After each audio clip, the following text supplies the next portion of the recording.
as I live and breathe.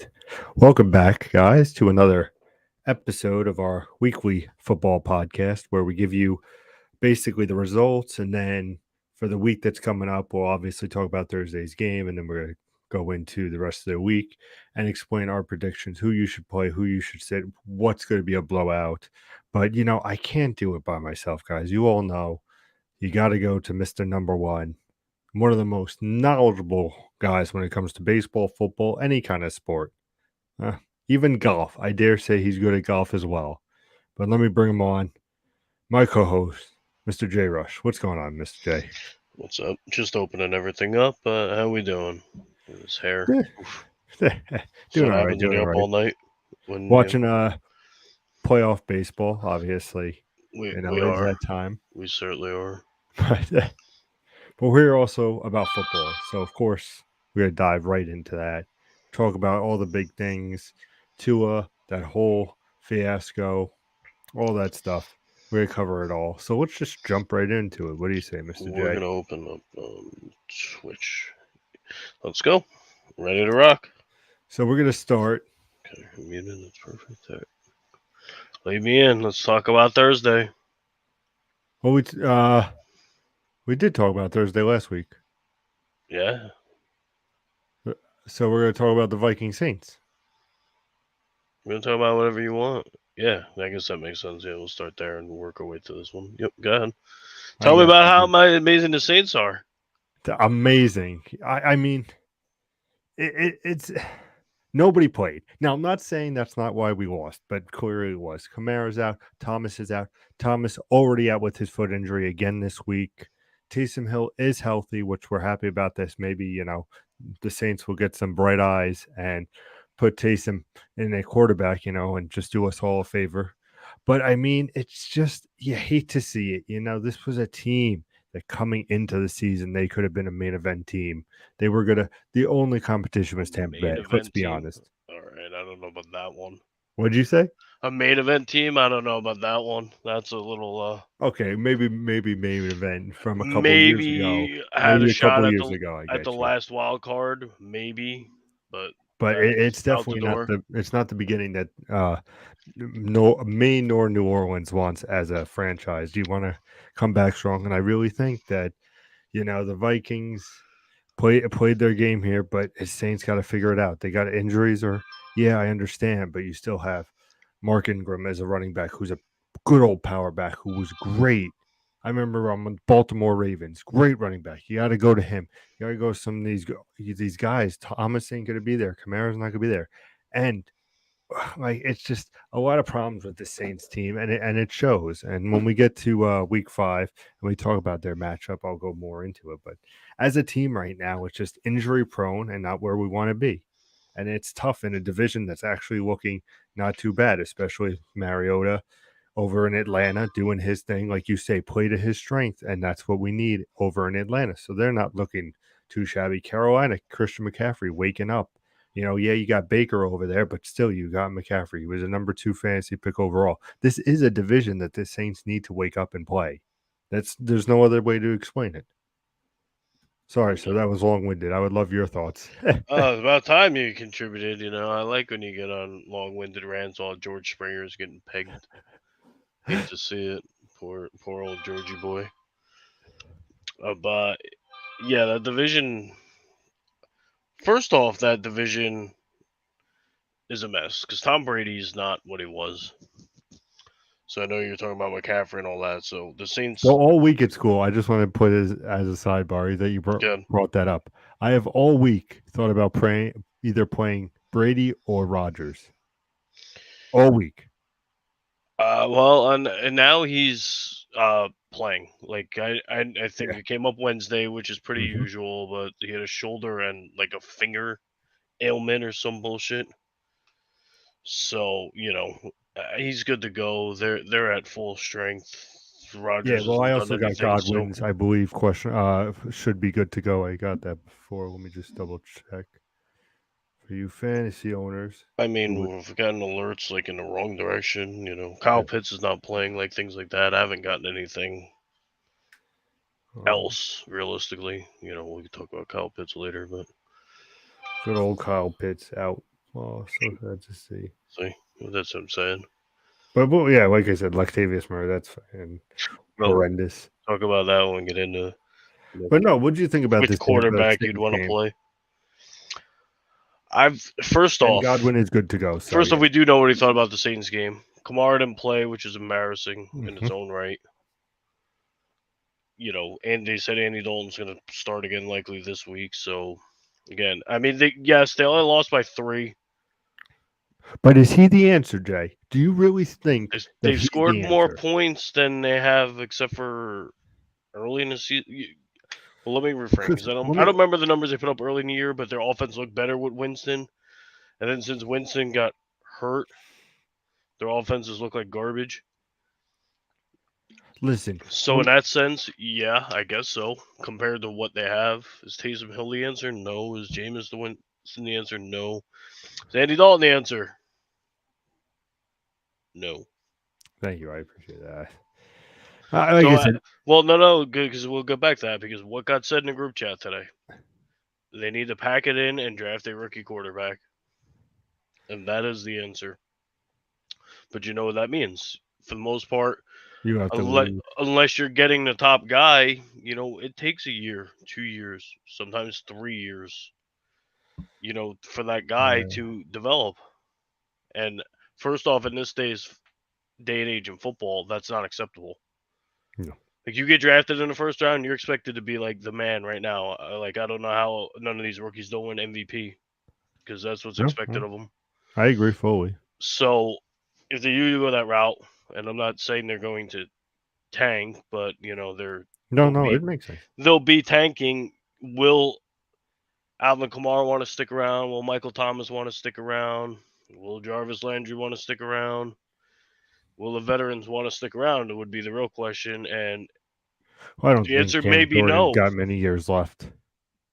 Well, that's the point. Is if you don't have many years left, do you want to sit around and rebuild, or you want to go and try and win before you're done? So, point being is once they get into that mindset and that way of thinking, it's going to become a full rebuild, not a we're tanking for a quarterback, but then we're going to be good. It's going to be we're tanking for a quarterback, and hopefully in 3 years again we can be good. That's the dream. I could talk about Saints for hours. You know I can. Well, let's talk about this huge scoring Seahawks versus Lions game. Lions just coming up short again. Which usually you'd be thinking like that it's a joke, you know, huge scoring. But it was actually a huge scoring, and the sad part was the Lions are missing all their offense, and they still put up 45 points. Hockenson had a big week, which is nice to see. My issue with that is, and it gets brought up because me and Alex both have Hockenson, is that the only time he puts up numbers is when no one else is playing. Like when the big guys are playing, you know, Swift, St. Brown. They get the ball. Anybody. Yeah, they get the ball over him. I don't know if that's because I hate this fucking computer. If that's because like Jared Goff just goes through one progression, two progression throw, you know, and it never makes it to him, then they're not play call around him, whatever the case may be. But anytime the big boys are in the lineup, he gets like 2 catches, and that's not acceptable for a guy who should be scoring double-digit fantasy points weekly. So, with that being said about the Lions, you know, yes, it was nice to see him score 45 without the big boys, but I guess the guy to talk about now is, because we'll get to talk about him the other half in a little bit, Seahawks scored 48 points with Geno Smith at quarterback. The quarterback they traded away, Russell Wilson, I don't even know if they've scored 48 points all season. And I would like to say that I'm joking, but I'm not, because it's pretty damn close to it. But for right now, it's good to see Geno Smith, a former Jet, having a career revitalization. Let me tell you something. Would you believe me if I said that Geno Smith, before obviously last night's game, was a top 5 passing yard quarterback? Well, he was like top 3, I think. I don't remember his quarterback rating. It was one of the quarterback-based metrics. He was top 3 actually in one of them.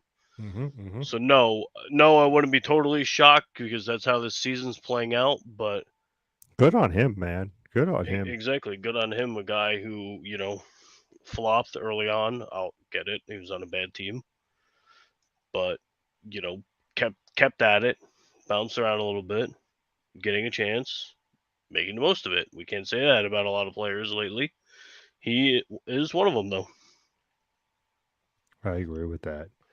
Jets upsetting the Steelers 24-20. Before As a so Jets before fan, we how talk you about this feeling? game, this is my funny. Minka Fitzpatrick, who in one of our leagues has independent defensive players, IDPs. Yep. He is my IDP.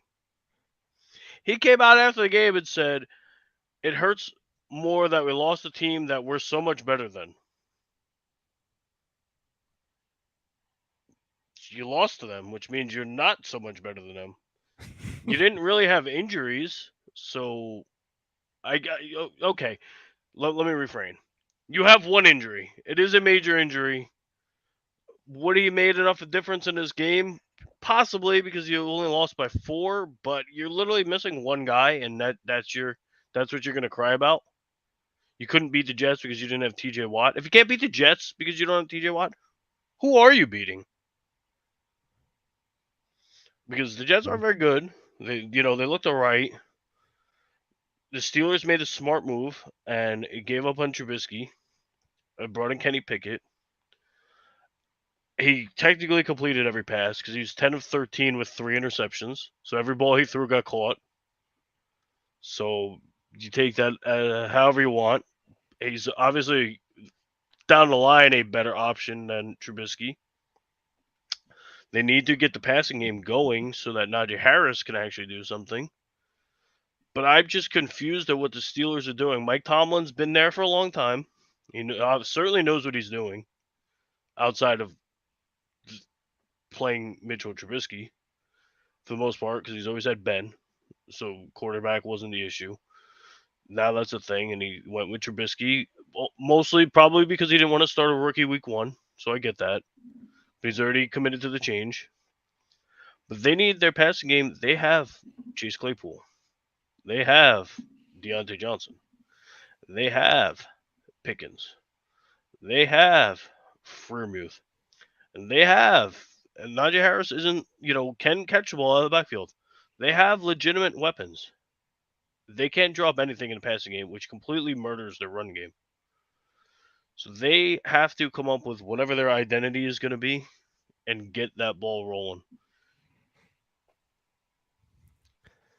I agree. I have Johnson and I have Harris, and last couple of weeks they've been banged up, questionable, not performing to the best, but they're fully good to go, off injury, 100% playing.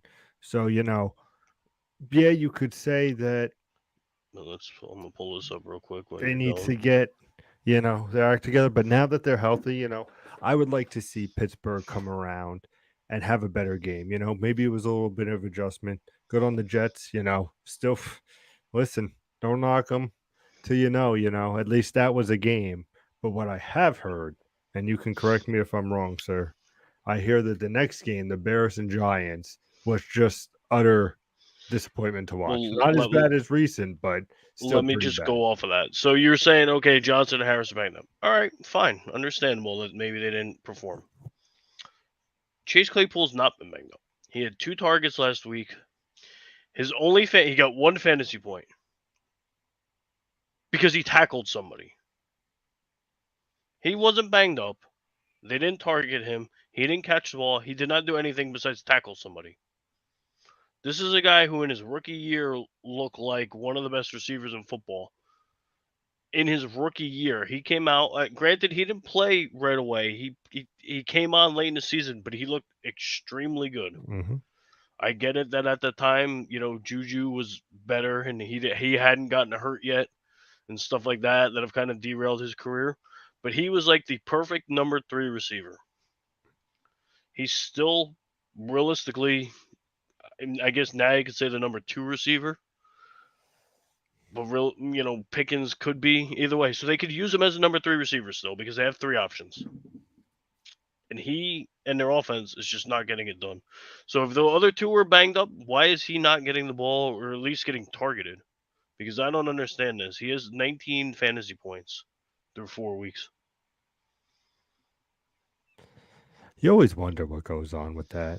Like if Of if they course, talk we're trash on the side, you know what I mean? well. Like I said about earlier, you don't know what the game plan is. Maybe the game Yeah. plan was let's do this, but how as you're losing to the Jets, your game plan's not working. Try something different. Try throwing the ball to somebody different. Try anything. If you're outside of a few running backs, like if you're running the ball and you're not getting the ball done, usually they bring in the other guy. Hey, let's see if this guy can spark our running game. And then we can go back to the other guy or whatever. So if you're sitting here targeting, Joe Schmo 16 times a game and he's got 3 catches for 18 yards on 16 targets, maybe try throwing to the other guy who the other team stopped covering. Well, Well whatever. said. You do you. You do you, Pittsburgh. You do you. Bears, Giants 3-1. Giants. Which sounds good, but they suffered some injuries in that game. Daniel Jones had to come back because Tyrod Taylor got a concussion. And unlike some teams in the league, he stayed out of the game. That'll be discussed later on as well. Mm-hmm. But Giants did what they had to do, which was beat a bad team. I forgot what the stat was. I saw some Justin Fields stat, and it was horrendous. Like somebody had X amount of receiving yards, and it was more like that in one game, and it was almost more than what he had passing yards Let me tell you, for the every week season. I have him in fantasy. I kid you not. He started at 19, and every week I look, he goes 19, 18, 17, 16. He's projected for 15 fantasy points this I'm week. not surprised because again, he has 2 touchdowns, 4 interceptions, so obviously that's not good. And has 147 yards rushing, which as a quarterback is all right, but again, you're a quarterback, not a running back. So, whatever. Still a good game, though, for Saquon? Hold on, he was 11 of 22. This is I'm just amazed by Fields. He went 8 for 17 in week 1, 7 for 11 in week 2, in a game they lost. Usually, the only way you come back in games you're losing is to throw the ball, and you threw 11 passes. Then against Houston, and I know how good Houston is. They're a real juggernaut. He went 8 for 17 and scored less than 7 fantasy points. And then last week he had his season high where he threw a whopping 22 passes and went 11 of 22, which is 50% for all you math majors out there. This is not a quarterback. I'm all for being dual threat quarterbacks. I want to say Kyler Murray, but he kind of sucks too. But I'm for being that dual threat quarterback, but there's no dual part of his game right now. So and I kind of get offended when they take a guy coming out of college who was a good running quarterback and hey, we're gonna play this guy at wide receiver. This might be the one instance where he needs to get off of quarterback and go to a either running back, receiver, because he can't do anything throwing the ball. Agreed. Just chilling on my bench until I finally drop him. Titans versus Colts. Colts lost. You don't want to talk about Barkley? I mean, we can. It's the Giants. I don't care. No, we'll catch up with him later. Greg's not here to get offended, so we'll catch up with Barkley later in the predictions. Titans, Colts. Titans, 24-17. King Henry, the rebirth. I assume Gurley's in here. She asked if I got a haircut. Not that I'm aware of. It might just be the way my hair is messy and on the thing. But yeah, no, I have not gotten a haircut. Probably won't for a while. But go ahead. Growing it out again. Carry it on. But no, is it true that the Titans, came with the king back in action? Well, we can go back on this because we disagreed last week. I said I thought the Titans would win. You said you thought the Colts. Obviously not a pretty game, Not as at all. usual. But I guess the big thing that came out of this game was that somebody got hurt. That somebody is Jonathan Taylor. So luckily, we'll get to talk about this team again later. But yeah, the Colts offense. I don't want to talk about the Colts offense this game because I want to talk about the Colts offense later. That's fair. That's fair. We'll we'll just We'll talk about the revisit. we'll talk about the Titans. Tannehill looked better for once. Can he be carry that over? We need to see because they're in a very winnable division. Facts. So it would be nice to get that momentum going. I believe I don't know. I think he played in that game. That's what I'm just backtracking to look at the stats because Traylon Burks, their rookie, got hurt. He did play in this game because he had a rush for 4 yards and 2 Ks. So he didn't do a lot, but Tannehill did what he needed to do. 17 of 21, which is obviously he didn't throw the ball a ton because Derrick Henry had 22 rushes, which is fine. But 17 to 21 is very nice. 2 touchdowns, 125.6 quarterback rating. So he did what he needed to do. Derrick Henry obviously did what he needed to do. And that's part of the big difference in this game. Like we said, Jonathan Taylor got hurt, but he did still have 20 carries. He wasn't doing anything with those 20 carries. See, I have to agree with you there because we said it last year. I can't forget that the Titans are a playoff contender, even winning the division. They have the tools. Ryan Tannehill at quarterback, I will take over half the quarterbacks in the league. You're not, going for those big plays that the Aaron Rodgers, Mahomes, Lamar Jackson do, but you have a quarterback that's consistent and works with the players on his team. Now you have King Henry as one of the best running backs in the game. Yes, you're hurting now in the wide receiver category, but Tannehill's such I They think, did bring in veteran. talent, as we've talked about many times on the show. Like Robert Woods is a great blocking running back, Mm-hmm. which helps Derrick Henry. Does it help your passing game? Not as much, but that's what they drafted Traylon Burks for, stuff like that.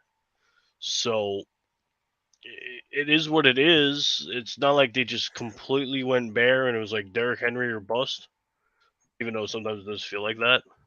All right, so we got a couple questions coming in for you. You ready? I'm ready.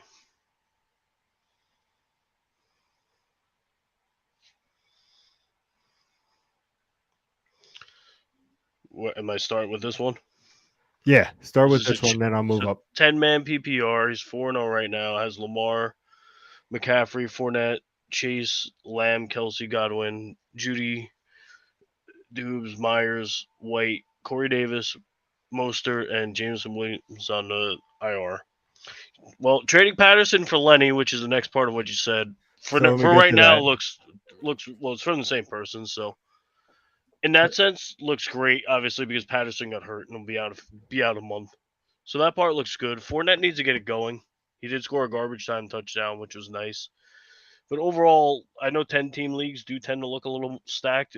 If your guys stay healthy and keep it rolling, obviously we know the potential Lamar has. We know the potential McCaffrey has. We know what Fournette's done. Chase is what he is. He hasn't been performing very well. Godwin's been hurt. Overall, I don't think there'd be anything to be made. Unless you're really turning your bench into like one more guy that saves you on bye weeks. But I don't even think you need that because eventually you get Jameson Williams back. So I mean, I don't see any weak points unless you really wanted to do something silly like turn CeeDee Lamb and Chris Godwin into an even better receiver, something like that. But like you said, you're 4-0. What? Why? Why rock the boat? I completely agree. This Yeah. team, up and down, Lamar Jackson. Let me tell you, if I had the opportunity to get Lamar Jackson, I would. I mean, you have Christian McCaffrey coming back, having a solid last couple weeks. Hopefully, more potential from him. Leonard Fournette, Brady, if he's not feeling like throwing, he's gonna hand it off to good old Fournette. Chase, CeeDee Lamb, Godwin, good old Travis over there in KC. This team looks fantastic. I don't think you need to make any moves. I I think mean, this I would team. guess the only thing I would really do is eventually bye weeks are going to come up. You might want another running back. Mostert can keep the ball rolling in Miami. That would be great for you. but do you want to wait and risk that? I don't know. So maybe package something, send off Godwin, so you don't have to worry about his injuries. Because I think I'd rather hold on to Judy. Godwin's always an injury risk. I think I would trade Godwin on his name and just try and pick up like a mid-tier running back for bye weeks. I like Lamb. He's been better since Cooper Rush has become quarterback. Who would have thought that? Chase is what he is. He'll do his thing. You said if McCaffrey stays healthy, he's nice. Because I don't think he's that guy anymore that you're gonna be like, oh my god, Christian McCaffrey got me 30 points, and then the next week got me 28. But he'll get you, if he's projected for 20, he's gonna get you 16 to 20. If he's projected for 24, he's gonna get you 20 to 24. Mm-hmm. Until he gets hurt, that's what he's gonna do. So I'm okay with that. He's not gonna until the week where he gets hurt, like in the first quarter. He's not losing you any weeks right now, and that's what you want. So I think I would stay put, but if you wanted to make a move, I would look to just add a running back for depth, one that you trust. Good said, sir. Well said, sir. That sounds better. Chargers versus Texans. Chargers win. Can we ask you a question here, sir? That's a You can ask community. me. I think we all want to ask you: are the Texans as bad as they seem? As they seem, I want to say yes, but Pierce, no problem. Nick. Sidebar. Thank you, Nick, for your question. Yes, thank you for asking. But yeah, good luck. Obviously, we like when our viewers win. Absolutely. If we give them good advice, or they just coming in to tell us they won, that's still good. We like wins. Damn right. Texans at Pierce, but I feel like, what else are you saying about the Texans? It would be like taking. I know he's not there yet, but it'd be like taking a superstar player, whoever, taking Derrick Henry in his prime, and then just throwing 10 other nobodies in there, and expecting him to shine. Be greatness. Yep. Some weeks, it might happen, but expecting a full season for said player to work miracles essentially is impossible. Do they have some with Pierce? Absolutely. Will they have some with Collins as not a number one receiver? Probably. Do they have anything else? Not really. Should they have traded Brandon Cooks last year and gotten, even if they had gotten like a 5th round pick for him? I get it. He's a veteran. That helps these young guys. But you could have flipped him last year, picked up a pick, overpaid to bring him back this year, and had an extra pick and been what you are, which is not very good. So, is there things that they need to do better? Yes, they need to draft better. Hopefully, this will be, last year's draft. Hopefully, will be the start of that. Are they as bad as they seem to be? Yes, which sucks because Pierce seems to be legit, and I like him, and they should like him, and fantasy owners should like him. But again, when you're playing behind a team like that doesn't give you a lot to work with, you're going to have a lot of ups and downs. The team I said before that has ups and downs, of course, the Atlanta Falcons winning against the Cleveland Browns 23-20. I said it before when I was on my rant about the Saints. I feel like you said, when they play to Mariota's strength, it's another ball game. Did this display that game for you, Jay? Well, considering Cordell Patterson's now hurt, they'll really need to play to this. I'm more, I think, concerned is the word I'm going to go with, about Cleveland. Like, they started off good. I mean, okay, this loss dropped them to 2-2. But they had looked much better than what everybody thought they would be. So then they play a team that you would say should be inferior. Marcus Mariota goes 7 for 19 in this game with an interception and a 41 quarterback rating. And Cordell Patterson hurts his knee early in the game. So Tyler Algier and Caleb Huntley end up taking over the reins for this offense. and you lose to them. So you'd be like, okay, well, such and such probably had a huge week. Well, Kyle Pitts had 1 catch, Algier had 1 catch, and Drake London had 2 catches. So this was not this. They literally did nothing that merited beating you, and they beat you. So that is what I have more of an issue with. We know the Falcons are going to be up and down because they have exciting young talent, and so they go boom, they go bust. One game we just saw Drake London had. I don't think it was 10 catches, but it was a number. I'm looking at. He had eight catches the week before. Well, I'm sorry, 2 weeks before. He had 8 catches against the Rams for 86 yards and a touchdown. So you're like, nice. And then he has 2 catches for 17 yards against the Browns, and you're like, what happened? Was it on Mariota? Probably, because he definitely didn't have his best game. But that we know they're gonna go boom or bust. They have Jacoby Brissett over there in Cleveland, so they're relying on their running game, and they couldn't beat the Falcons, who did nothing offensively.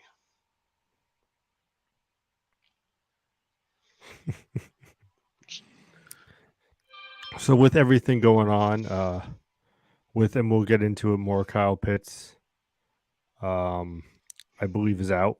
Had to pick up a tight end. Wonderful news. We'll get to him next. But this Atlanta team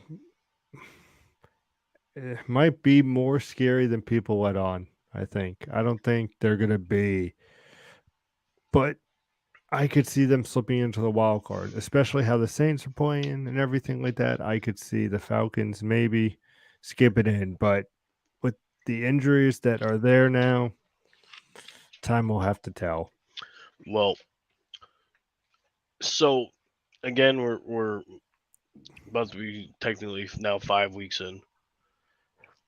A lot of this would be like, okay, it's early in the season. Everybody, is essentially around 2-2. A lot of teams haven't looked good. So if you're a team that could be up and coming, this might be where you actually jump up and get into the thing, a season earlier. Good examples was Baltimore Orioles in baseball. Nobody expected anything out of them. Mm-hmm. They have a bunch of nice young kids. They made a legitimate run about trying to make the playoffs this year. Can somebody in football do this? If they didn't get hurt, obviously we know. I think the Lions would have been my choice for that. Falcons are an NFC team also, so that's why there's a shot. But can somebody do that? Make this run. And this is what I want to see from these teams. So good on the Falcons for winning, like you said. Saints aren't as good. A team that years past, you could almost lock to make the playoffs, stuff like that. So there's spots to be had. Does anybody want them? That is the question right now in the NFC South. But what's not a question, NFC in general, but yep. Go yeah, ahead. well, that's true. The other thing is, yeah, we talked great about the Giants before, but the Cowboys, good old Rush, leading them to another victory, 25-10. Do we want to how about them Cowboys? The question has to be asked: Is Rush going to be the guy? Well, we know the realistic answer to that's a no because they paid Prescott, etc., etc. And this guy got cut by the Cowboys, who then went to the Giants, and wait for it, they cut him, and then he re-signed with the Cowboys practice squad. So teams like the Giants, who have the amazing Daniel Jones, who I hear is an MVP caliber quarterback, got rid of him. Yeah. So is he the guy for right now? Sure. The fact that he's winning, they don't need to rush Dak back, which is nice for them. Does he become more desirable now as a quarterback? Most likely, but so okay, you played Washington, and we know they're not great. Rush wasn't per se great in this game either. He didn't turn the ball over, which obviously helps the cause. But he went 15 to 27. So in the grand scheme of things, that's slightly above 50%. Mhm. Definitely below average. So that part where you're playing, did he just play down to his opponents like the weeks before when he was playing the Bengals and stuff? Did he play up to his opponents? And now this week he played down. We need to see that. They didn't run the ball very effectively. Zeke had 19 rushes for 49 yards, not good. CeeDee Lamb legit broke out. Noah Brown, who got hurt, had 3 for 61, which is over 20 yards a catch, which is nice. Michael Gallup caught a touchdown, coming off a major injury, which is nice to see. But now with Noah Brown being hurt, Gallup needs to step up to that next rung. So we got some things to see coming up with those Cowboys, but so far so good. They're winning, and winning games that I don't want to say should be winning. This game they should have won, but other games they probably shouldn't have won, but they ended up winning. But they're getting it done without their guy, which is a nice thing to see. You know what this is? We'll give you your Saints love right here. When Drew Brees got hurt and Teddy walked in and Teddy won every game, that's literally what this is. And I love every minute of it. Kept the team afloat because they were a good team. He did his job. Didn't have to be Superman. He didn't have to come out here like this and team get on my back and whatever. He did his job and they won. He didn't do anything to sabotage them. Same thing, Rush. Like I said, 15 to 27 is not good. But you know what? He threw 2 touchdowns and then 0 interceptions. That's what matters. Indeed. Cowboys defense is okay, they're a little banged up, but they got their safeties back. So we've seen the Cowboys defense has been really good. So we know they'll keep them in the game. So if their offense doesn't hold them back, then they're a good team. Agreed. Next big game that we had to bet on, I unfortunately lost, but it's okay because things happen. Congratulations, by the way, sir. Game 1. Jacksonville coming up short against the Philadelphia Eagles. Eagles still undefeated. They are, and they're looking. So they're a playoff team last year, so nobody can be like, oh my god, I never saw this coming. They were a playoff team last year. They went on a real nice run at the end of the year. Now it seems to be carrying over this year. They didn't do anything in the playoffs, so don't let me oversell them. But this, we kind of said, was a statement game for Jacksonville. They hung in there. But when push comes to shove, the better team won the game. My thing is, again, we'll talk this up now because now we're a few weeks in the season.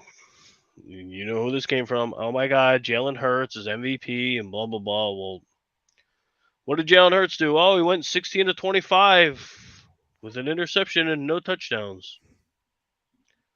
So right when you think that Jalen Hurts is turning over that leaf and being the man, he wasn't. The guy who was the man in this game was Miles Sanders. So this is why this is what scares me about Jacksonville, even though they technically lead the division. Miles Sanders, who hasn't been good for a while, went 27 for 134 and 2 touchdowns. While on the other end, Jacksonville, whose strong suit is running the ball, ETN had 8 rushes, James Robinson had 8 rushes, and they had 32 and 29 yards. He had one bad game. But again, you don't get into playoffs by not beating good teams or teams that are better than you. So if you're Jacksonville who's leading a really bad AFC South right this second, you can't have your two-headed monster both essentially shit the bed. Well said. Seems, okay, Trevor Lawrence threw 2 touchdowns, but he was also 11 of 23, which is below 50% for 174, 2 touchdowns and a pick. Not great against, a possible game they, I would say, could have won because they only lost by a touchdown in the 2-point conversion. So they were in the game. They had a shot.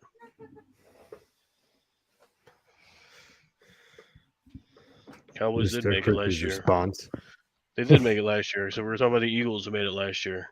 So while he's here, what happened to Jalen Hurts last week in his amazing MVP run? 16 to 25 is the man still? You know what is the man is the Buffalo Bills defeating the Baltimore Ravens 23-20.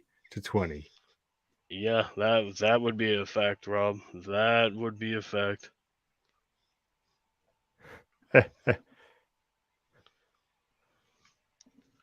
Yeah, once again, bad game. So we know that this is a big game. Two superpowers, I guess we'd call them in the AFC, the mega powers. The Mega Powers. I mean, it was a legitimate game. Mm-hmm. I don't want to down talk this game and be like, this and that and this and that.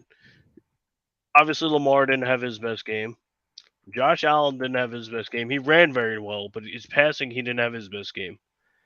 So both these quarterbacks both ran the ball effectively, didn't throw the ball as effectively.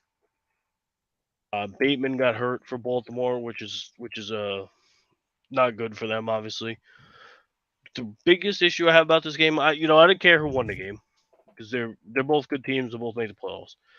Was you have the best kicker in football, and it's 20-20, and you go for it on fourth down. Lamar throws a pick. Allen goes down the field. They kick a chip shot field goal, win by 3.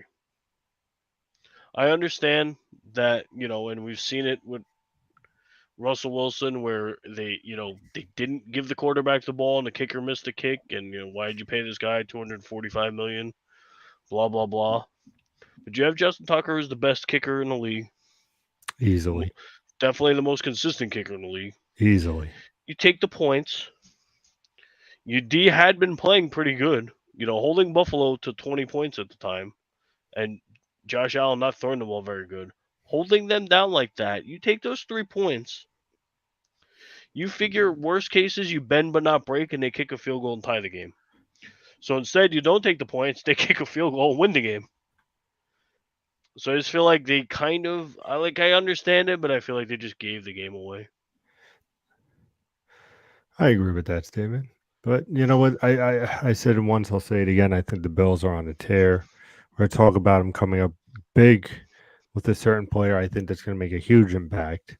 But very impressive for the Bears. But indeed, even though Lamar is great, you have to get it. You have the best field goal kicker in the business in Tucker. I'm not going to say anything, but the first time that Tucker missed a field goal was against the good old New Orleans Saints. I'm just saying it's no big deal, but we ended up winning that game. Fun fact. But you have the best kicker in the game. You got to use them. And if your defense was working, Josh Allen's a great quarterback. Yes, I know you're worried about the run game with Singletary. I know you were worried about Stephon Diggs making those big ass plays, but at the end of the day, you got to trust your defense, and that's what's going to win you championships. That's what's going to get you into the playoffs. So I hope the Ravens adjust and work on that next week. But you know what doesn't need to adjust? My boy, Kyler Murray, winning 26-16 against my enemy, the Carolina Panthers.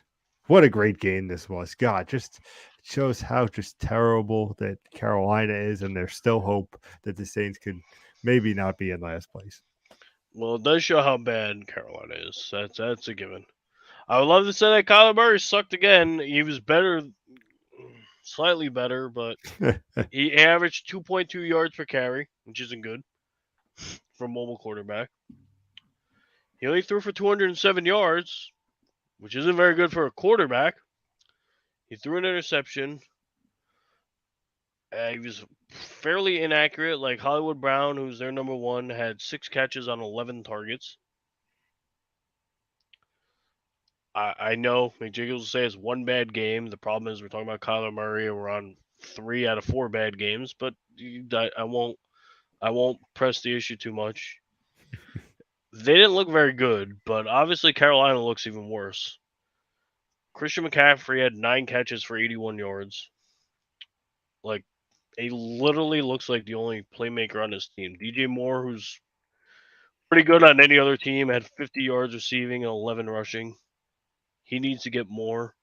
I'm not putting it on him because guess what? He had 6 catches on 11 targets, the same as Hollywood Brown. So as we can see, neither quarterbacks are very good. But yeah, I mean the big thing about this game is the fantasy purposes. Zach Ertz caught another touchdown. Christian McCaffrey had a big receiving day with a touchdown. Stuff like that. Hollywood Brown did his thing and had a touchdown. Everything else, Cardinals still can't run the ball. Panthers can't do anything. I don't know what else to say. Cardinals Broncos won. Raiders. Cardinals won. 32. Congrats. What? Cardinals won. Congrats. There you go. Raiders Broncos Raiders 132 to 24. 23, excuse me. Well, you know how amazing the Broncos are.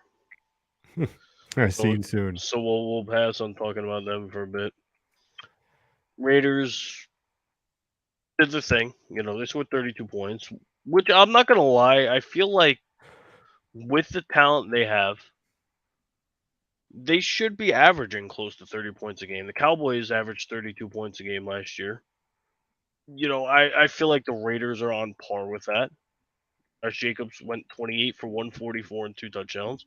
I don't expect that every week out of him, but a good showing for You know, fantasy owners who have him. yes, he put in work. Devontae Adams at 101 yards receiving, so your star running back at 144 rushing, and I'm not going to air quote him, your star wide receiver at 100 yards receiving. That gives you pretty good balance. So that's what I'm saying is this team can get up and down the field. They need to put up points. I guess my concern more with the Raiders offense is Darren Waller had 3 catches for 24 yards. That would be a concern to me. The Raiders signed Cedric Wilson to give them some wide receiver depth. So that probably doesn't bode well for Hunter Renfrow. I'm assuming he's going to miss another week. I don't have him in fantasy, but I just can give you his card if you give me 1 second. yeah. So that's what I'm putting on is that maybe they feel like they need a little more wide receiver depth, and that Hunter Renfrow may not be playing again. Actually, Renfrow gets another full practice on Friday. Okay, so maybe he is playing, and maybe they just feel like they needed something else in general. Because looking, just going off this box score, like I said, Adams had 9 catches, Matt Collins had 3, Josh Jacobs had 5, which a little shocking. Darren Waller had 3, and Brandon Bolden had 1. So they had 5 guys catch the ball, and the Broncos had looks like 10 or 11. So, other than that, divisional game, Raiders put up points. Raiders won. I don't feel like talking about how bad Denver is twice in one show, so I'll get to that later. So let's go Packers Patriots. Packers 127-24. In an amazing game. For once, this will probably never come out of my mouth. I will give the last place New England Patriots some props. You're out without Mac Jones. Who's out again? So Brian Hoyer, takes over to start this week, and he gets hurt early in the game.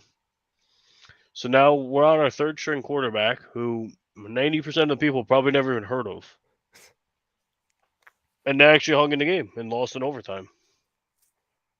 Again, Green Bay's offense has left a lot to be desired. Aaron Rodgers, 21 of 35, 2 touchdowns and a pick. 21 of 35 is not the MVP type numbers he had been putting up in the past. But the run game definitely showed up. I mean, I feel like they only had 1 week the run game wasn't good, but Aaron Jones had 16 rushes. A.J. Dillon had 17. They combined for 183 yards. That's nice. Alan Lazard had 6 for 116. That's also nice. And then, like I said, on the other side of the ball, New England had a young kid step in. He only went 10 of 15 for 99 yards, but literally this is his first professional game, and he kept the team in there. Damian Harris had 18 rushes. Stevenson had 14. They both averaged just under 5 yards a carry. So they got their stuff done. Parker caught a touchdown. It's essentially just sums up his game. Running backs doing their job, and then a receiver getting a timely touchdown. Just the Packers receivers had 2 touchdowns, and Patriots had 1. There you go. Chiefs 41 to Bucks 31. Mahomes coming on top. So, Tampa didn't even show up for this game for most of the game. So the fact that they only lost by 10, good on them. God, Leonard Fournette did nothing, sat out half the game. As you saw, Rashad White got a touchdown. Fournette did get a garbage time touchdown. Tom Brady ended up throwing 52 passes, which is not good. We talked about that with Murray throwing like 58 the other week. He didn't throw any picks, which is fine. But they literally rushed the ball 6 times. Leonard Fournette had 3 rushes for -3 yards, and Rashad White had 3 rushes for 6 yards. On a team with 75-year-old Tom Brady, that is never a recipe for success. Mahomes did his thing. He threw 3 touchdowns. Clyde Edwards-Helaire, I'm going to say did his thing, but he's starting to get outshined by Isaiah Pacheco. It was 19-11 in rushes, so Pacheco's cutting into that. Pacheco averaged a yard more per carry than Helaire. Which you'd be like, okay. What makes this so different is that Pacheco's long run was of 9, and he averaged 6 yards a carry. And Edwards-Helaire's long run was of 20, and he averaged under 5 yards per carry. So Pacheco looks like he's a guy who's going to be consistent. He's not going to break a big play, but he's going to give you stability at running back, and I feel like that's what the Chiefs need. Kelsey had a game, shocker, 9 catches. Juju had 5, not a lot of yards, but him getting 5 catches is a good thing for Chiefs fans. Mm-hmm. Sky Moore actually played offense. Usually he's out there as a return guy. So that's another good thing if they can get him moving up the list, playing better. The Tom Brady side, Godwin had 7 catches. His health is obviously a concern. So the fact that he played and got 7 catches is nice. Mike Evans had 8 and 2 touchdowns. Mike Evans owners have to be in love because even with everybody healthy, he's by far and away Brady's favorite target and the man. Mike Evans, like I said, he had 8 catches. Godwin had 7. Evans was 13 yards a catch, and Godwin was 8. So that just shows you Evans can get down the field. Godwin does not. He's more a possession guy. So if you're an owner of one of those 2 guys, the objective is to go get Evans because he's more of the dynamic play, steady playmaking fantasy threat. Whatever you want to put those words into. Rams 49ers. 49ers won this division game 24-9. Yep. So let's let you talk about this because I know you actually watched this game. Tell me about it. All the things. Yeah, that's right. All the things. Jimmy G. No, I think this. Let me see.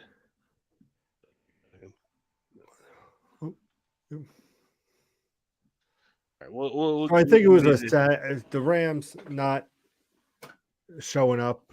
I mean, I don't know. I don't know how much stats you have in front of you for this game. I guess I pulled up the whole game.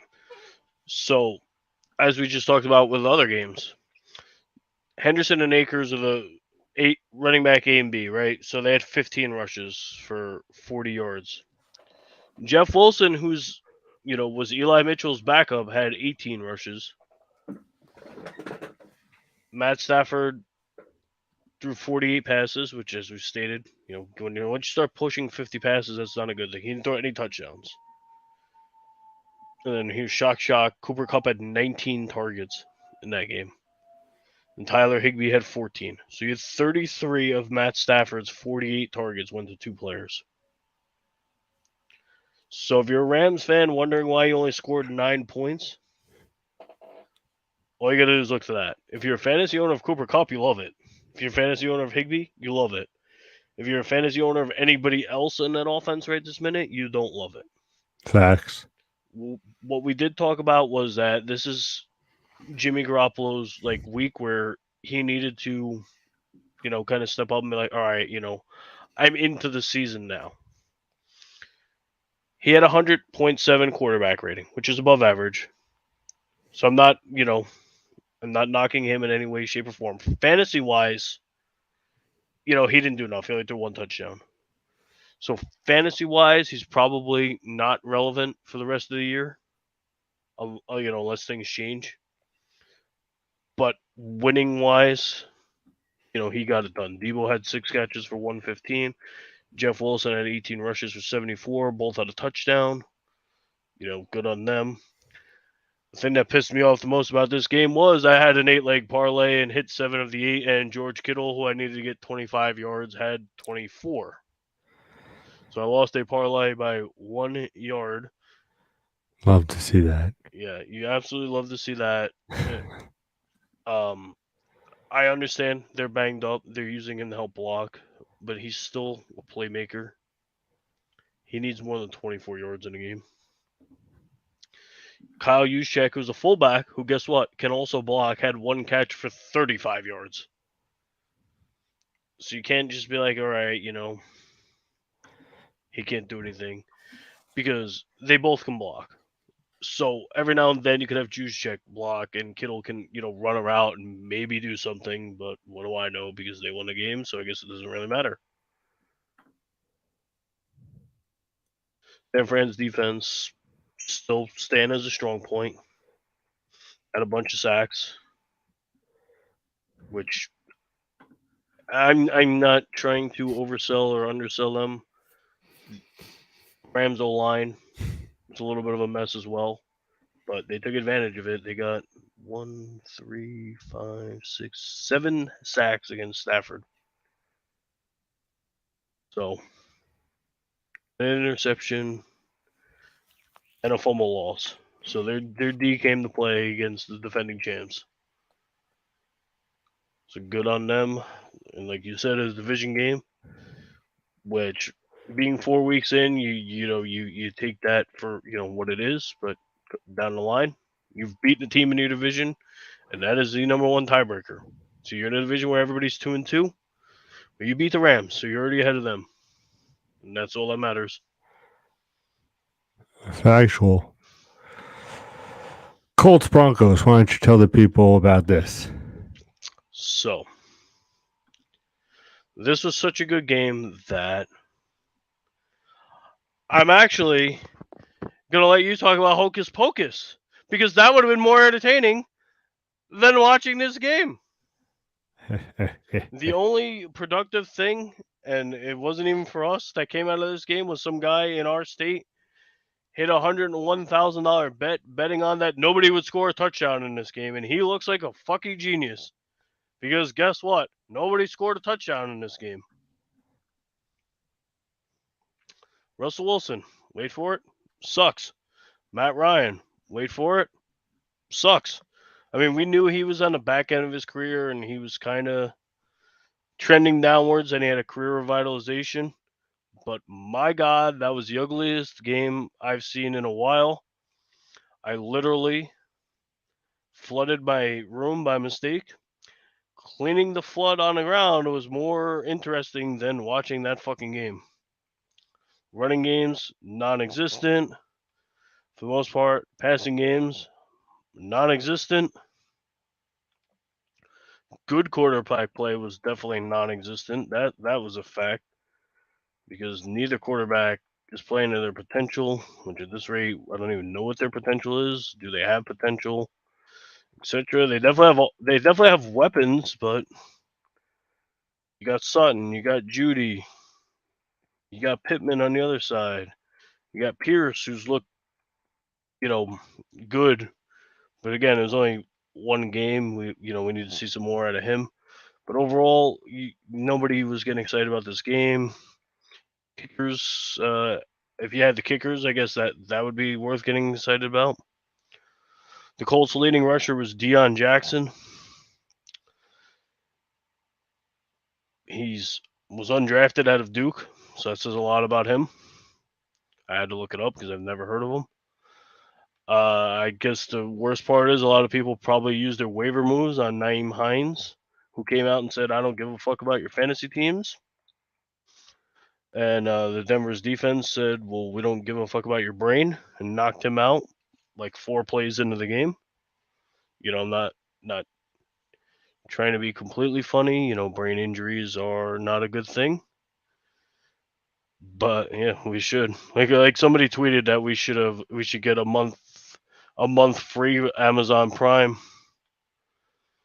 for having to watch this game. Probably correct. We should get a month free at Amazon Prime for watching this disaster. But overall, it wasn't a fun game. These Thursday night games have been a joke. I know they don't want to duplicate teams, which I'm fully all right with. And I understand that Denver getting Russell Wilson was a big thing, and that's why they got all these primetime games early in the year. They've been horrible. So now we're sitting here where I think it was RG3. He did say a lot of things about the game, though, so that's why I didn't want to throw credit in the wrong spot.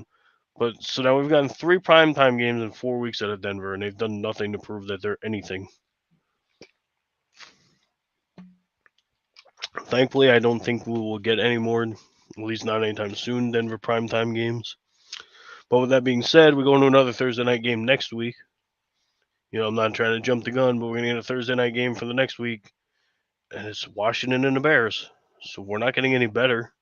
And even if What are for you some talking reason, about? That's the greatest game I've ever seen. even if for some reason that game they put up 40 points combined each, nobody's going to care because they're bad teams, and maybe you have a guy or two on your fantasy lineup, McLaurin or whatever, which David Montgomery's practicing, which kind of concerns me, honestly, because in our dynasty league, I have both running backs. I think I'd rather Montgomery just not play for another week and let Herbert do his thing instead of Montgomery playing, on a snap count, which cuts into Herbert's totals. I think I'd rather just one play. But anyway, that's the train wreck of Thursday night games we get. No, it was definitely a train wreck. I don't know what you covered, but just my thoughts on it is poor fucking fantasy owners for fucking Hines. I mean, getting concussed early in the games. I know I was hurting because I was hoping he would be a first touchdown scorer, which that shit went out the window. Let's face it, this team is definitely weaker without Jonathan Taylor. Not saying that Jonathan Taylor made the team that much better as a whole, but at least for fantasy purposes, he would have been that nice. You would have liked to player. think that they might have at least scored a touchdown. Exactly, especially against this Broncos team, which in all seriousness, listen, Denver, you paid for Russell.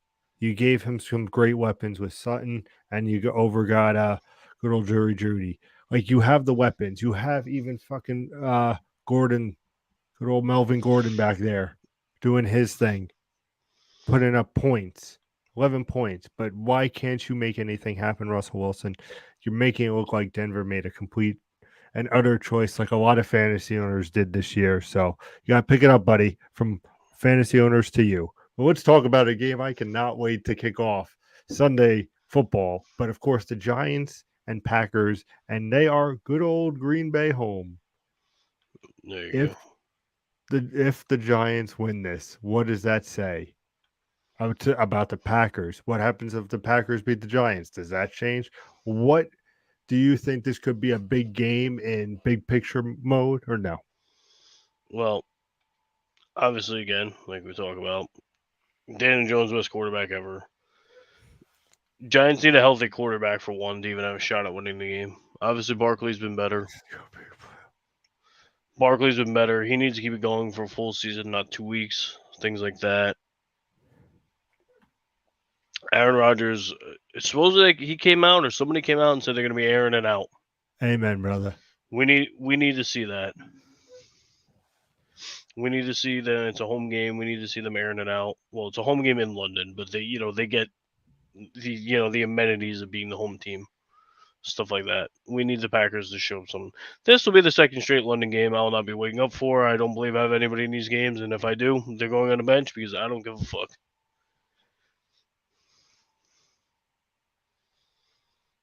Give me one. Sorry, sir. This game. Now, earlier in the week, you would have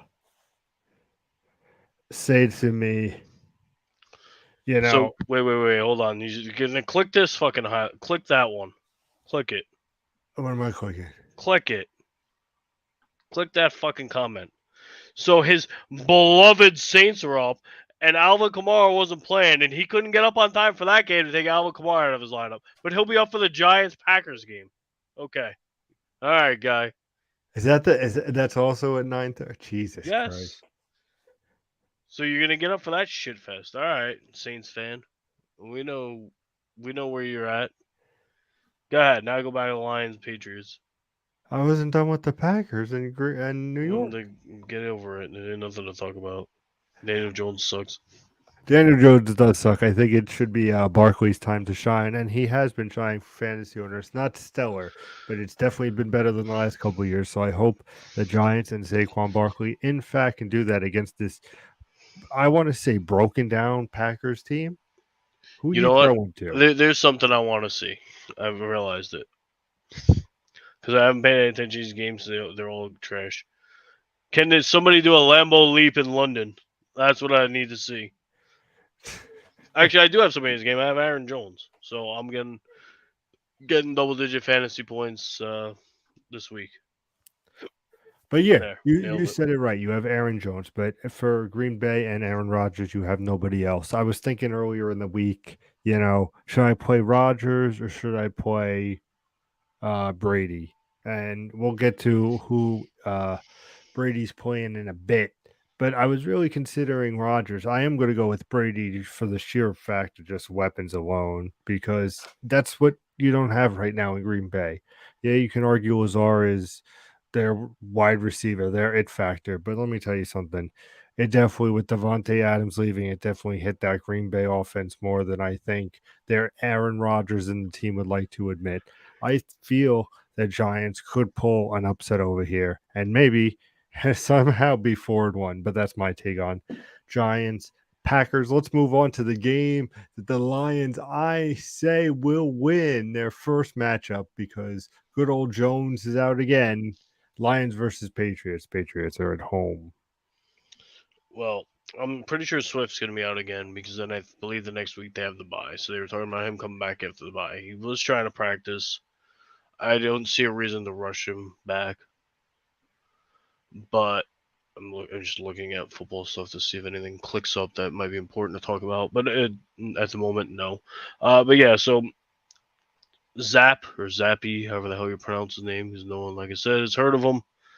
He has to play quarterback again, which leads me to believe that the Lions, who are probably favored, and if not, should be favored, should win this game, even with because we saw they put up 45 points without the big guns.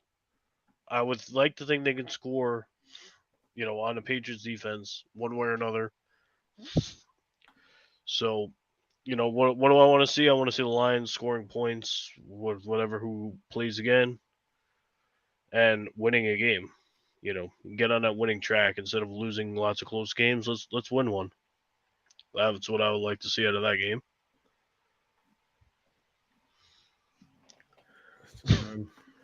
We're going to be having a guest momentarily, so just give me a second. That's going to eliminate what I wrote then. Lions still don't have Swift. Hawkinson, good on you. I think with Jones out and the Patriots are clearly going to be competing for the last place in the AFC East. So Lions pick up their win. I think this is a 10-point game. Let's go 21-10. 11-point game, sorry. Click that so we can chime in on that. Go for it. I'll so, the other thing. As right now, all three players in this trade have been above average, realistically, in fantasy.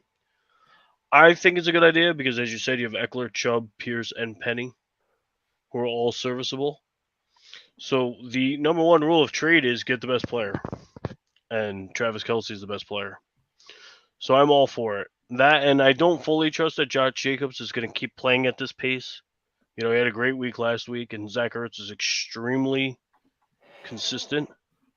Kyler Murray is playing down, and I don't think Josh Jacobs is going to keep that momentum going every single week where you know what you got with Travis Kelce.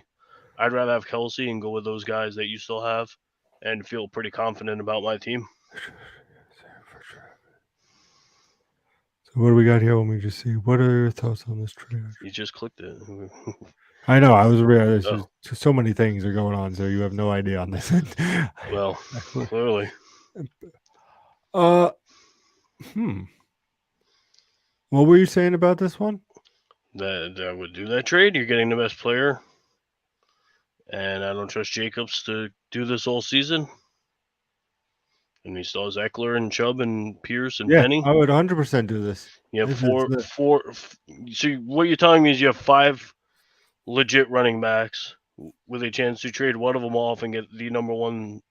I'm not gonna say arguably because right now he still is the number one tight end. Mark Andrews number 2, and then it's a coin flip after that because Hawkinson will have one good week and then 3 bad weeks and then score 30 points randomly out of nowhere, stuff like that. So I would definitely do that. And like I said, the goal of trades are normally is to get the best player, and you're getting the best player. yeah, 100%. Travis Kelsey's 1 right now. Hawkinson's 2. Mark Andrews is 3. I don't even think it's close. Hawkinson has 1 more yard than Andrews, and then Kelsey is 60 more than both of them. So simple as that. You're getting your Zach Ertz is number 4, so he's no slouch, but he's not Travis Kelsey. I think week by week, as the weeks progress, you're definitely getting more bang for your buck with Travis Kelsey because he has those 25 to 30-point weeks where you fucking really be sitting pretty. And if not, he definitely hits his projection. You also got to think about it on this way. Mahomes, who's he going to go to? He ain't got no more Hill. He's going to go to his man. This is Brady and Gronk from back in the day, ladies and gentlemen. So definitely do that trade. I stand by Jay 100% on that. Let's move on to the blood bath that will be the Chargers Browns game. I need it to be. I mean, I need the Chargers to keep putting up points offensively. Austin Eckler finally showed up. Things like that. Obviously, I believe I have Herbert somewhere. Like him to keep putting in work. The rest of it is what it is. Like I said, the Browns need to find an identity. Obviously, is running the ball, but you literally just lost the Falcons. Which at this rate, I wouldn't be surprised if they go out and beat the Chargers now because that's how football's gone. Chargers get dominated by Jacksonville and then, smack everyone else around. It makes no sense. And that's where I'm going to leave that at. Yeah, what to see here? Not much. This game I feel is just flip a coin. I think if the Well, Chubb and Hunt could go, shouldn't be. The Chargers should be the better team, but that's what I'm saying. If Chubb and Hunt can, bypass that defense, it could be in the Browns category. But if the Charger will shut down good old Nick Chubby, I think that, the Chargers should win this. It's going to be a 27-24 game, people. It's not going to be that crazy. What is going to be crazy is going to be the Texans versus Jaguars. Jaguars are at home, and Jaguars are going to 24 points at least. well, here's where it's good because we just talked about the week before. Miles Sanders getting back to what Miles Sanders was early on in his career. He ran all over Jacksonville. So that bodes well for Dameon Pierce. So I would feel real confident starting him. And as we said, one bad game, one bad game, one bad game. Obviously, them playing the Texans, I'd still feel really good about playing James Robinson. So for that, I feel really good about playing the running backs. But other than that, it's really hard to be excited about anything. Lawrence, fantasy purposes, isn't that good. Texans, fantasy purposes, receiving core and that, not very good. Jacksonville should win the game, which would keep them in first place. But again, as we've seen, anything can happen in this season of football. So I'm taking Jacksonville. I assume you're taking Jacksonville. Most people are probably taking Jacksonville. So Jacksonville, get it done. Actually, no. My honest opinion is I think that Indeed, the Texans have a resurgence and become the most dominant team from this. No, it's obviously the Jags. Let's move on to an interesting division game, especially in my division. We have Atlanta versus Tampa. Well, Now, on here's why paper, it's interesting. Technically, it's a battle for first. They're both 2-2. Can't say the same about the rest of the division, but so technically, it's a battle for first. ain't that some shit? Yeah, that even though it's only going into week 5, but the upstart Atlanta Falcons are Now, technically tied for first place. now going on what we said earlier in the show, do you think that Atlanta can upset Tampa? How they've been playing and everything like that is this Atlanta's time to take back the division? What do you always tell me? Where is this game being played? Oh, Tampa. And who's on the other side playing quarterback? Tom. And are they healthy right now? Yeah. Is Atlanta healthy right now? No. That's my concern. I mean, they weren't using Pitts to his potential. They were using Cordell Patterson to his potential. Neither one of them will be playing in this game, and that is my issue to this game where realistically I don't think the Falcons have any chance. Could they score some late, could it be 31-13 and they score a late touchdown and something to make it look more reasonable? Absolutely.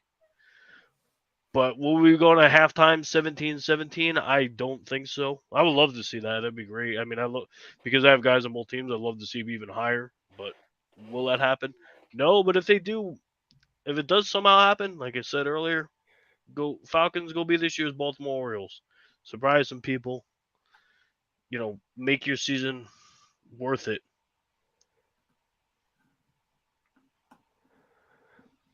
Uh, I I think it's going to be Bucks here. Like I would, like God, I hate both teams. Deep down, but both. Really hard to think that Atlanta would upset them in Tampa. That's what I'm saying. But you got to give it up to the greatest of all time. My God, because he will get it done. Tampa wins this game by 2 touchdowns. Steelers, Bills. Bills are going to dominate. I think we're all in agreement Yeah, there. there's no point even talking about this game because we talked about earlier. They need to get Chase Claypool involved so they can establish a run game. The problem is they're playing Buffalo, and they're starting a rookie quarterback. So this is gonna be a rough one for Steeler fans. I apologize, Steeler fans. You're gonna be in it for a little bit. You've just lost to the Jets, and then you get rewarded by playing the Bills in Buffalo. Any chance at all, Pittsburgh wins this game. You don't want to say this because with your luck it'll happen. The only chance they have to win the game is if Josh Allen gets hurt and does not play. And even so, I still think Buffalo would be better off. But that's literally the only way you could honestly see it happening. Fair enough. Bills win by 47 points. But Dolphins, Jets are home. Woo! if you asked me at the beginning of this year, I would have thought the Dolphins would have won this game easily. The Jets are actually looking more and more like a team. Not a great team, but they're much better than what they've been. And Is with that you with a little bit of optimism with that? and with shirt Tua wearing not Jets? playing and Tyreek Hill being banged up, there is a little bit of sunshine trickling down at Jet Life Stadium. So I actually think this will be a game for once. Where usually I think the Jets are going to lose by 20. I think the Jets actually hang in this one, and I would not be shocked if they won. Look at that. Yeah. Listen, I hope the Jets win, but For betting, oh wait, let's not use that word. For extracurricular activities. things, the Dolphins are one of I don't remember if I did 8 teams or 6 teams, whatever it was, that I picked to make the playoffs. So I'd much rather the Dolphins win the game. But like I'm saying is I think the Jets actually have a shot at winning the games. I would not be shocked. Bears, Vikings. Vikings are at home. Is this the biggest slaughter of the week? No, I'm pretty sure Buffalo will be, but hey, Josh Fields, maybe try throwing the ball. Maybe to Darnell Mooney, nonetheless, or even Cole Kmet. Actually, just throw the ball at anybody. I don't know what to say about this Bears offense. Do I have Herbert and Montgomery and whichever one plays? Would I want them to get the ball 40 times? Sure. But for a football podcast purposes, I would love to see the Bears offense do anything. Do something. Your offense literally revolves around read options and then either Fields breaks, multiple yard run or gets tackled in the backfield. And then after he gets tackled in the backfield and it's second and long, it's either run it again for 3 and now it's third and long, or it's throw a horrible pass and it's still third and long, which then sets you up to run another running play and then punt the ball. That's literally what all I see out of the Bears. Run the ball with your quarterback, run the ball, punt. There's no reason to even. If I were a team, I would put like one cornerback on the field and like 10 fat guys and be like, do something. Because they're not going to throw the ball. If they do, they're not going to throw the ball at their teammates. And whether the speculations about him not wanting to be in Chicago were a joke or real, I think the feeling's going to be mutual soon. Because for somebody who's such a highly touted prospect going to college and all that, he is not living up to that.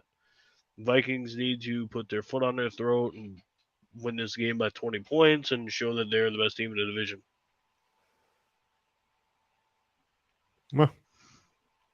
Well said. And realistically, we said I know a couple weeks earlier, but the Vikings should be that team in that division. So I think it's high time they. Well, we keep going weeks forward, and Aaron Rodgers gives a whoop-de-doo. They won last week, and they beat a third-string quarterback, but he's not showing anything that he's the reigning MVP or anything of that nature. So We have a fantasy question, sir.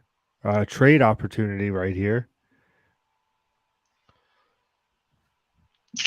this is a rough one. I mean, if you're considering this, it makes me feel like you don't have a great team, that you don't have a lot of depth, stuff like that. So, I mean, if I had better context of who your running backs were, because Singletary every week has been the guy for Buffalo, but he's not. I'm just looking up his stats real quick because I know the 1 week he was not very good. So I just want to see his. He averages 10 fantasy points a game. His first 2 weeks were terrible. His third week was great. Last week, 11 for 49 was a very great. I'm going to say that if you need the depth, like if you need both guys, I would do it. But we talked about it earlier because we've got a bunch of people talking about trades. The goal is always to get the best player in the trade. And the best player in this trade is Mike Williams. So if you're the one trading away Mike Williams, even though he's not fully been up to par, Keenan Allen's been out for multiple games, and it hurts his stock, but Mike Williams is the best player in the trade. I would rather have him, but if you need both, then do it. If Singletary needs to be like your flex, then like if your team's that or you that bunch of injuries, whatever it may be, then yeah. Because I mean, all right, Lockett, Mike Williams is better than Lockett, so essentially you're getting 35 fantasy points thrown into your team. Yes, you have to drop somebody to get him. But again, Mike Williams is the best of the three. So unless you need the depth, don't do it. Well said. Titans, Commanders. Good Lord, I can't wait to have popcorn with this one. Well, it'll be the same thing I say every time. Titans, go prove yourself. Win this division like you thought you were going to before you traded away A.J. Brown. I actually forgot this point earlier, but I'm going to mention it now because he's the quarterback on the other team. I know he made a really terrible interception, which cost them going to the playoffs last year, but everybody was so down about Carson Wentz, and he's the worst quarterback ever, and the Colts need to get rid of him. So that was always the thought and the things and whatever and whatever. Carson Wentz threw 7 interceptions last season. Right? Not bad. Matt Ryan's thrown 7 interceptions already in 5 games. Not very good. So was Carson Wentz the guy to blame? Yes, because he threw a terrible interception trying to flip the ball, but was he fully to blame? No. Is Matt Ryan the issue now and going to be the scapegoat? Yes, sir. With that being said, now Carson Wentz is playing on this team. Is Carson Wentz the man? No, they're another team that needs to look for the future. On the bright side, Robinson, who got shot in the preseason, is I'm not saying I don't think he's going to be active this week, but he's allowed to practice with the team, and he has. So that's a good sign for them going forward, which means Antonio Gibson's time is running out. We talked about that a bit last week. So maybe some positives coming for Commander fans, but this is a game where the Titans need to come out and say, hey, the Jaguars have a winnable game again this week, so we need to keep pace with them because apparently they're going to be our competition this season. Let's go win a game. Let's move on to the game of the week. The Well, Seahawks versus the Saints. Saints are at home. I wish this game was also played overseas so I didn't have to watch it. Unfortunately, it's not. So I'm kind of stuck not watching it, but I'm sure it'll pop up on Red Zone at some point with Geno Smith going up and down the field to DK Metcalf, which I'll be fine with. But with that being said, Penny had a great game last week. Great game. So can the Saints defense stop him? Because if the answer is no, then we know what's going to happen in this game. The Saints offense leaves a lot to be desired. I don't have him, but in the group chat, we talked about Michael Thomas. My assumption is he's not playing again. Yep, he's officially out with his foot. Okay, so that's already a negative for them. So I believe they did say that Andy Dalton was starting. I'm trying not to look at that section of the Saints. So I believe we'll have another Andy Dalton week. Which, to be fair, I think is better than a slightly banged up Jameis week, but whatever. Not the answer. The answer is Taysom Hill. None is the answer. So the answer really is the Seahawks are in a 4-way tie at 2-2. Can they get to 3-2, or will the Saints finally show up and say, "Hey, we are that last place team in this division, but we're going to win a game"? Let me tell you something about this game quick, and we'll move on because there won't be much to say. Like Jay said at the beginning, the Saints are definitely in trouble. There's no doubt about it. Not having Michael Thomas is a big deal, and Kamara is still questionable in game. He could still sit out. Not looking great. A lot of people be giving Geno Smith some shit, but he has been good, and he has the weapons over there. He has Metcalf, he has Lockett. He's got the weapons. He can use those weapons. And I think that, honestly, as much as I hate to say it, especially in the Dome, they're going to put up 2 touchdowns on the Saints. I think the Seattle Seahawks show, hey, this is a game we can win. And with the weakened down Saints that we are right now, I do not think we can combat the energy that will be coming from Seattle Seahawks. So this is something that you'd never think you'd hear. The Saints are 0-2 right now at home in the Dome. So this being another home game, they have the worst point differential in the division at -20. That's not a good sign for them as well. I'm just looking at over things. But so the defense for the most part can keep them in games, but the problem is that their offense can't do nothing. So the fact that the defense keeping them in the games and that their points differentials -20 is a very scary proposition. And the excuse to me is that we're hurt, but you know what? Kamara's only missed 1 game.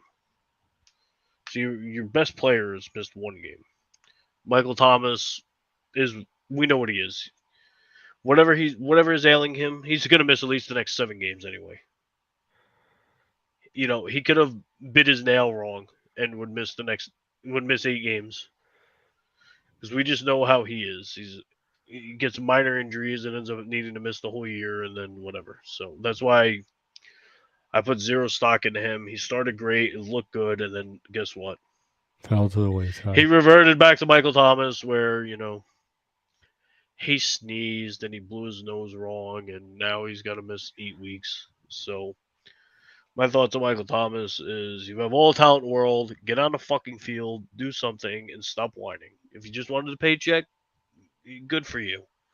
Get all the money you can off the Saints and wherever you end up who says, oh, Michael Thomas has talent, let's give him a contract and see if he can stay healthy for us, and then he doesn't, and bam, you got $20 million again for playing 3 games. Whatever. I'm tired of you, Michael Thomas. Get on the fucking field. Be a man. 49ers said Carolina. Carolina's home.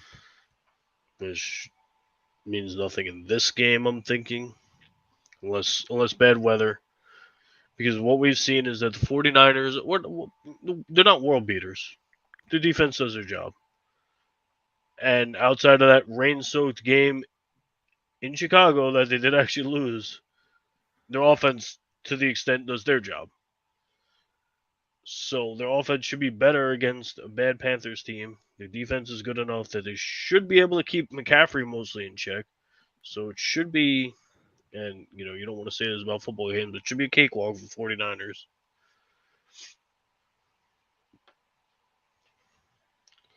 Get your Deebo Samuels. Not that they wouldn't be in your lineup, but get Deebo in your lineup. Get everybody in the lineup. Yeah, I think you're absolutely right. I think the win coming off the Rams is just firing under the 49ers. They got to make a statement. I think Carolina not looking good. Like I said, you still have McCaffrey. He hit some nice points with that 81-yard reception, the touchdown. McCaffrey doing his thing. He'll give you those points, but San Fran for the win, 100% up by 10. The next game, though, let me say, Kyler Murray might just defeat the Eagles at home. Do you believe me? Well, this is one of those where, again, I think both quarterbacks are extremely overrated, but lines up where they could both have big games this week. I think Jalen Hurts will be better than what he was last week. Will he be as good as he was the weeks before that? I don't think so. He'll be like the middle, which is probably what he really is. The Eagles' defense has been really good this year, and that's what concerns me because Kyler Murray hasn't been good. So I don't see how, even though this game is in Arizona, how Kyler Murray gets it going. So a game that I think has big score potential will not, and it might be a disappointment week. Obviously, you love Kyler Murray, and he's going to throw 7 touchdowns this week. So I would love to say that, but it's definitely this Eagles offense and defense, for that matter, really showing everybody. And like I said, it's not like we knocked the Philadelphia Eagles. We don't, but they were a playoff team last year, and people forget. If I'm correct, right? they were. Yeah. They went on a big run last year. And they could make things happen. I really do think that, like Jay said, I think that Kyler Murray, as much as I love him, surprisingly enough, I just don't think it's over there in Arizona. I think the Eagles are just too big of a team right now to shut down, and I think Eagles walk away with this win. I think they have to. Like I said, their defense has been extremely good. That's They've only given up 71 points so far this year. I'm not and saying, they're undefeated. So take take that for what it's worth. That's less than 20 points a game.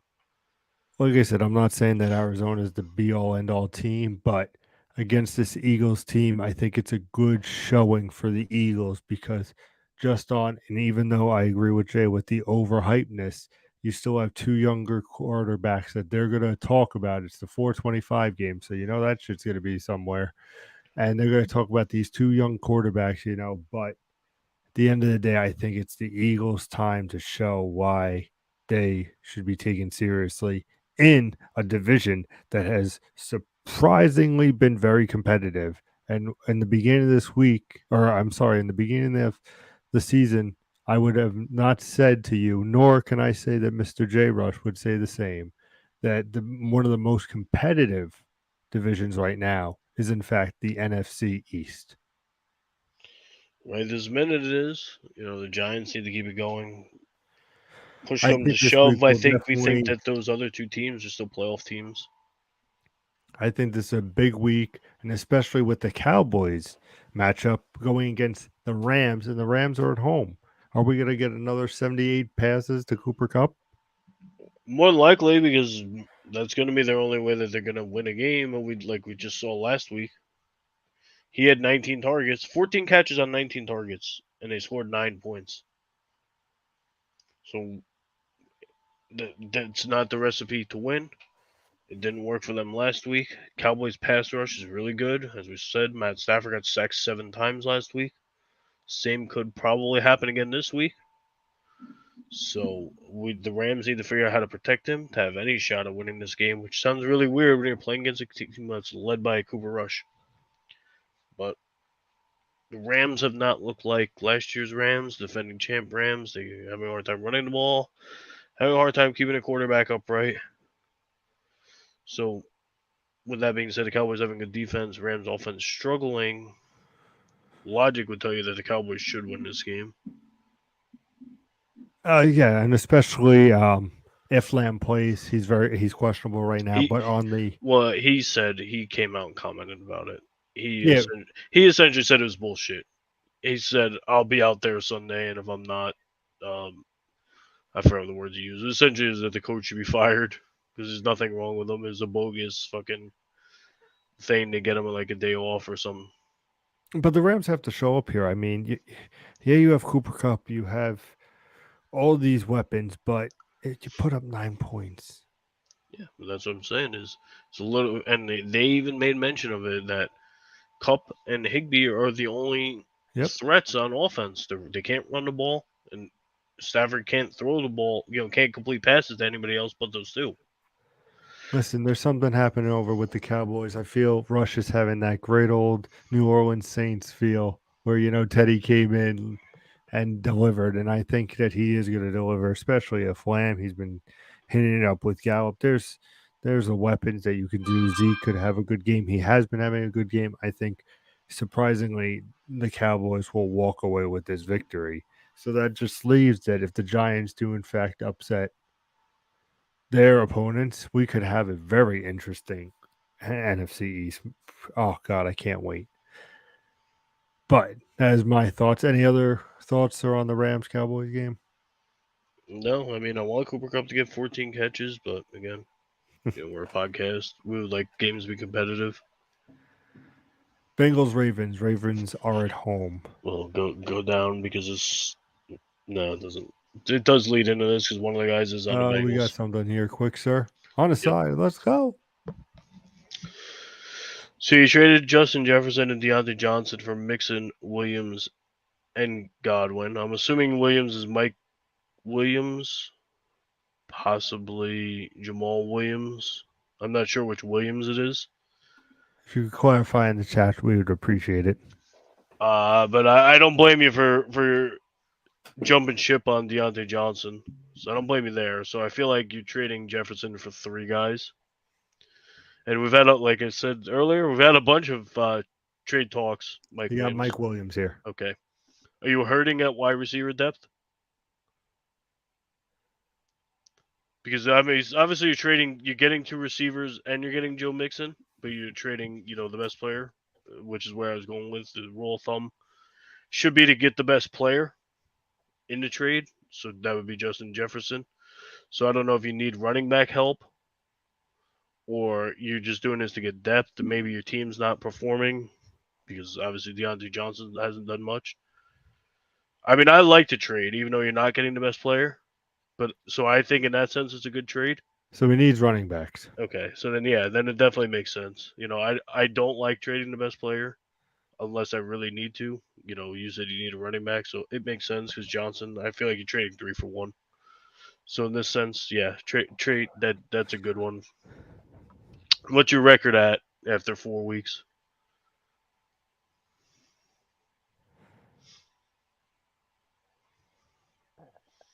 Because if you're like 2-2, I definitely get it. Then 0-4, I really get it. But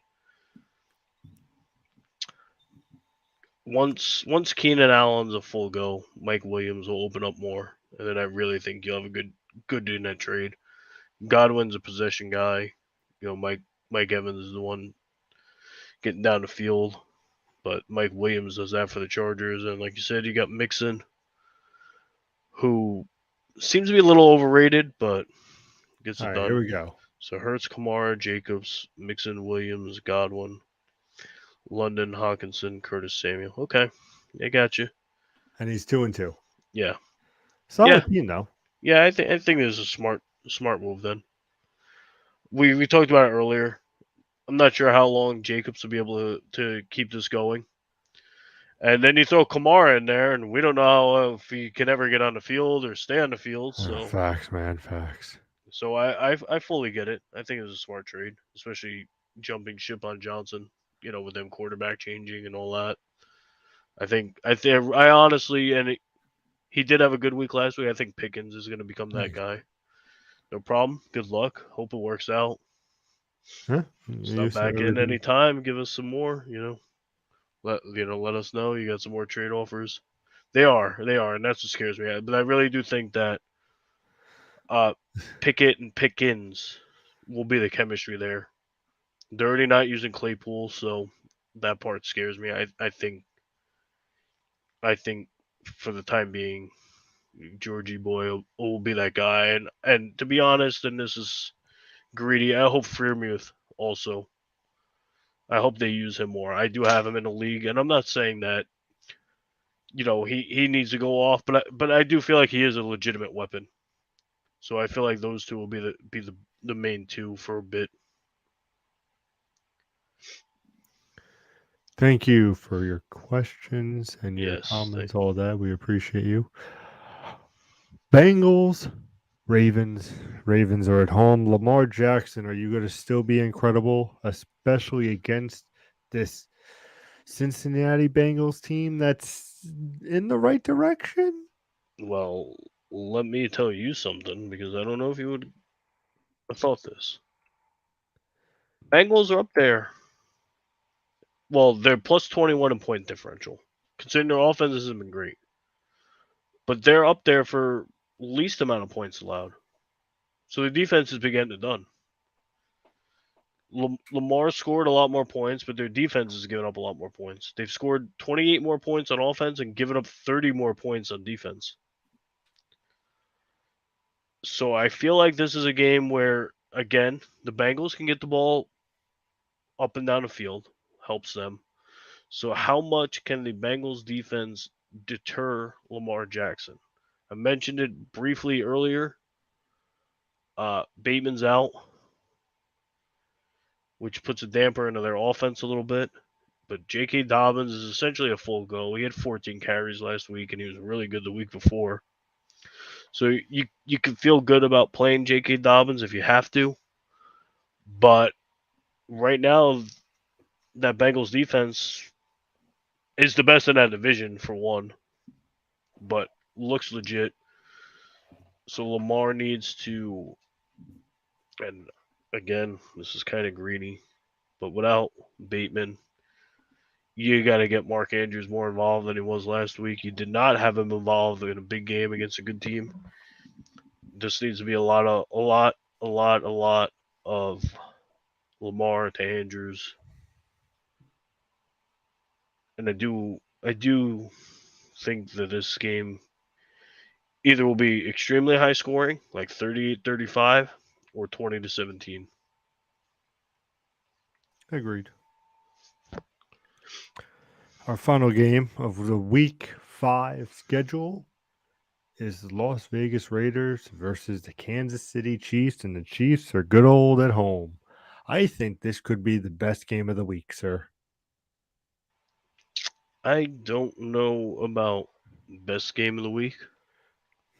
The last game certainly could. The Cowboys game, if the Rams show up, certainly could. But there's options. So again, what scares me is in this division, First off, the Chiefs' only loss is to the Colts.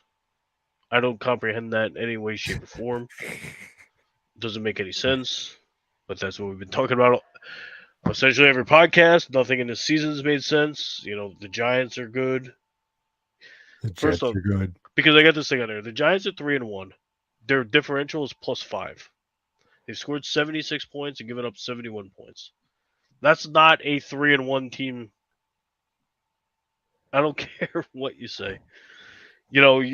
People could throw it back to me because I'm sure if Matt was listening to the podcast, he'd tell me about how the Mariners last year were like minus 140 runs in 190 games, stuff like that. But that's a 162 game season.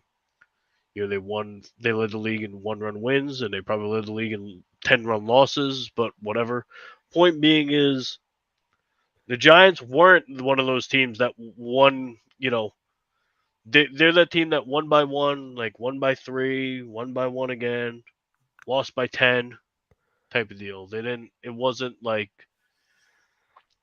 hey, we won by 10, won by 10, won by 10, lost by 40.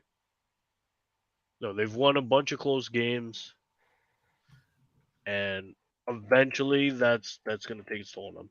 So with that being said, we look at the Chiefs, and they put up lots of points. And the Raiders defense don't stop lots of people. They're 1-3 for a reason. So you would think the Chiefs should easily win this game. I know I did say it earlier that I felt like the Raiders have the offense that could score 30 points a game. Obviously, they're going to need to. But how in the hell are the Raiders' defense going to stop Mahomes? They don't have Tyreek Hill. It doesn't matter.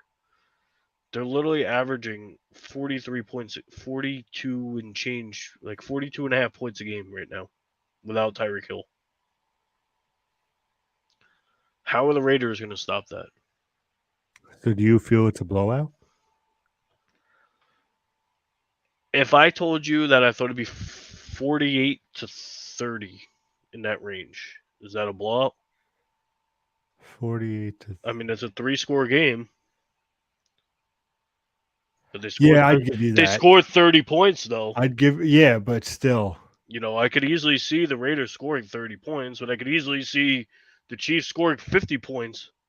No, 100%. So if you call that a blowout, then yes, I do say that it's a blowout or will be a blowout or whatever. Because I see the Chiefs scoring a lot of points.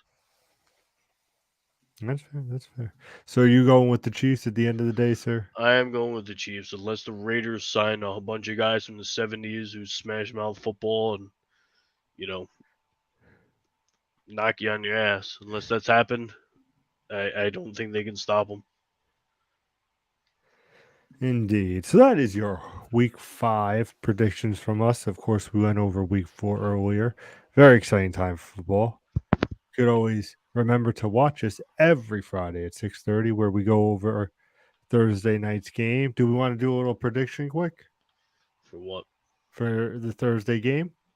For the next Thursday game? Yeah, since we'll come back after the win. You want the prediction? It's Don't terrible, watch right? it. Do not watch it is the prediction. Don't waste your time watching the game. I don't care if you have Terry McLaurin. I don't care if you have whichever running back ends up playing that game for Chicago. I don't care. Don't watch it. Save yourself the headache. Oh, you heard it here first. Check your fantasy stats the next day or whatever. But, there you go. And I have no problem. Like, I like the cast of Fitzpatrick and Sherman and Tony Gonzalez and whatever. No problem with them. But they're not the ones on the field. And they're not scoring no touchdowns in 5 fucking quarters of football with a $245 million quarterback and a former MVP quarterback. I think Matt Ryan's won 2 MVPs. He could score a touchdown. I don't care if Taylor can play. Score a fucking touchdown. Anybody score a touchdown. Somebody. So, ladies and gentlemen, let me tell you this right now. If you do not come back next Friday at 6:30 to see Mr. J. Rush lose his shit about the Thursday night game, you're just not a fan of football. As always, you can find us on YouTube, Facebook, and Twitch. And we'll see you guys next Friday at 6:30. Peace. Look at that Jay enjoying that